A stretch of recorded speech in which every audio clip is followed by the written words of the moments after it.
শুনবেন, আলহামদুলিল্লাহি রাব্বিল আলামিন।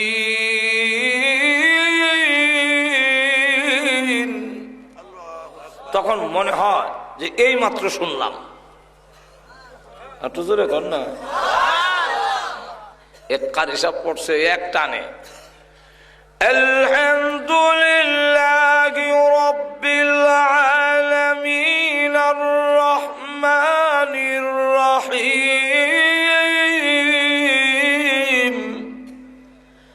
মালিকি ইয়াউমিদ্দিন ইয়াকা না'বুদু ওয়া ইয়াকা নাস্তাঈন।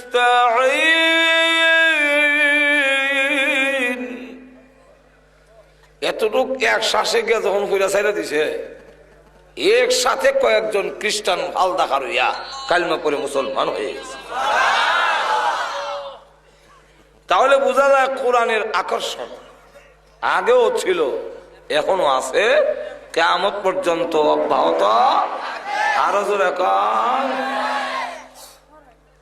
তাই আজকের কোরআন তাফসীর মাহফিলে দোয়াতে আমাদেরকে যে শরীক হওয়ার তৌফিক দিয়েছেন, আমরা সকলেই জোরে সোরে বলি আলহামদুলিল্লাহ।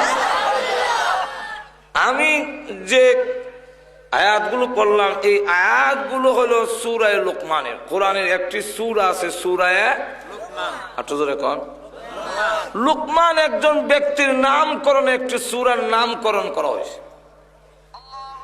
এই ব্যক্তিকে যার নামে সূরার নামকরণ করা হইল, স্বয়ং আল্লাহ রাব্বুল আলামিন তার কোরআন শরীফের মধ্যে তার নাম আনলেন। তার নামে ডাইরেক্ট আয়াতের মধ্যে তার নাম আছে এবং ওনার নামে সূরাটার নামকরণ করা হইল।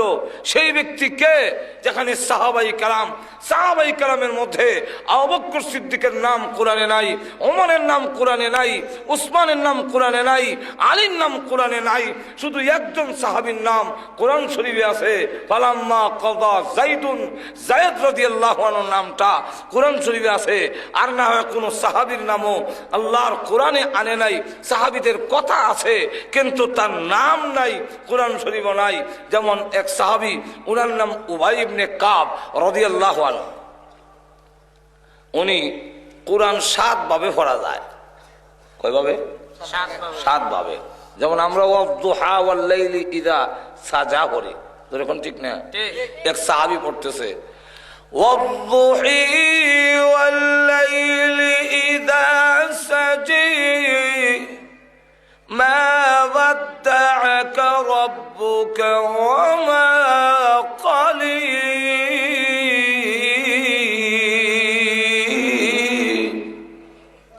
এই সাহাবীকে রাসূলের দরবারে ধরে নেওয়া হইল, ইয়া হুজুর বেটা ওয়াদুহি করে। রাসূল কো ছেড়ে দাও, জিবরাইল আমারে দুহি হইরাও শুনাইছে। সুবহানাল্লাহ। জোরে কোন না। তো 7 ভাবে যে কোরআন শরীফ নাযিল হয়েছে, এই 7 কারি সাহেবের মধ্যে একজনের নাম হলো উবাই ইবনে কাব।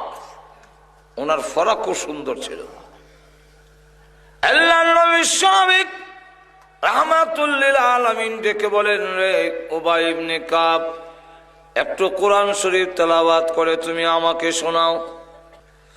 উবাই ইবনে কাব রাদিয়াল্লাহু আনহু বলেন, ইয়া রাসূলুল্লাহ, ইয়া হাবিবাল্লাহ, ও আল্লাহর নবী, যাকে কোরআন শিখাইছেন স্বয়ং আল্লাহ এবং যার কাছে কোরআন নাজিল হয়েছে, সেই নবীকে আমি তেলাওয়াত করে শোনাবো।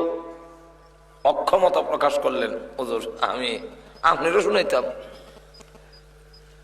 আল্লাহর নবী বলেন, উবাই, কোরআন শরীফ তেলাওয়াত করে আমাকে শোনাও।